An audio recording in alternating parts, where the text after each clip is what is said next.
आइए दोस्तों, आज हम बात करेंगे आसीरगढ़, जो के मध्य प्रदेश के बुरहानपुर जिले के करीब है।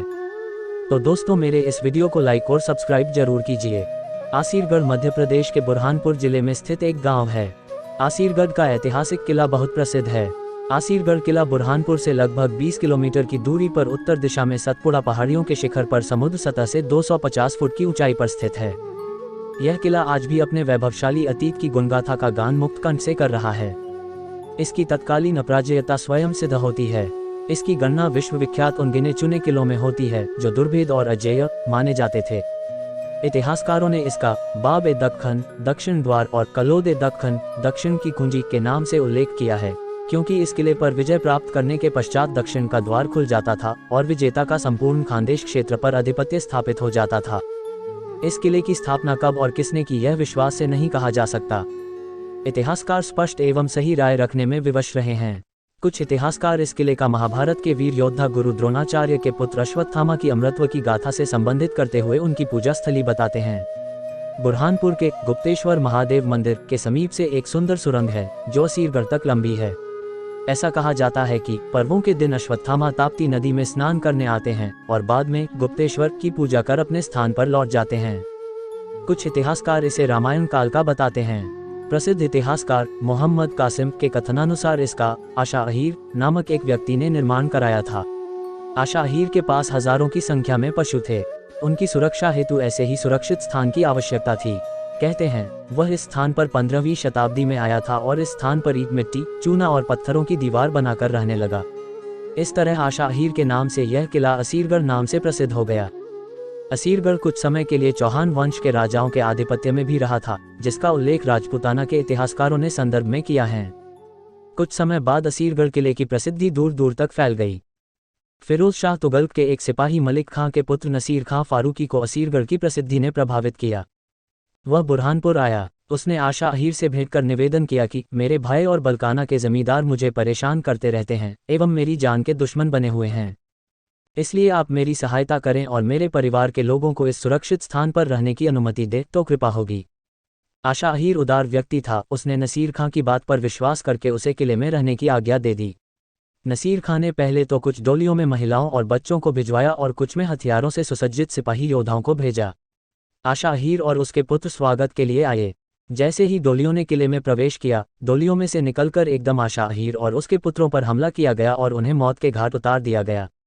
इस प्रकार देखते ही देखते नसीर खां फारूकी का इस किले पर अधिकार हो गया। आदिल शाह फारूकी के देहांत के बाद आसीरगढ़ का किला बहादुर शाह के अधिकार में आ गया था। वह दूरदृष्टि वाला बादशाह नहीं था।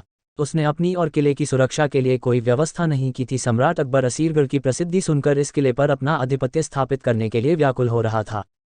उसने दक्षिण की ओर पलायन किया।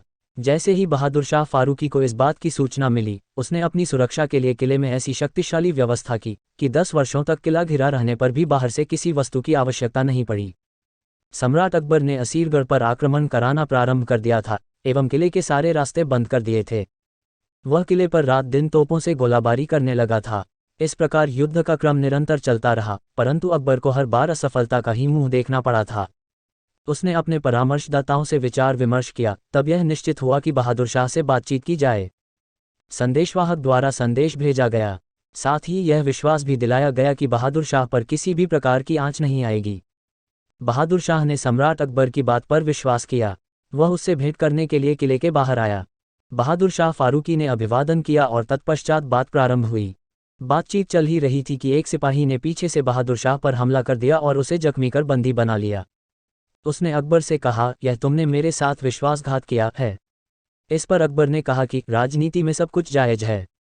फिर अकबर ने राजनीतिक दांव पेंच और छल कपट से किले के किलेदारों और सिपाहियों का सोना चांदी हीरे मोतियों से मून भर दिया। इन लोभियों ने किले का द्वार खोल दिया। अकबर की फौज किले में घुस गई। बहादुर शाह की सेना अकबर की सेना के सामने न टिक सकी।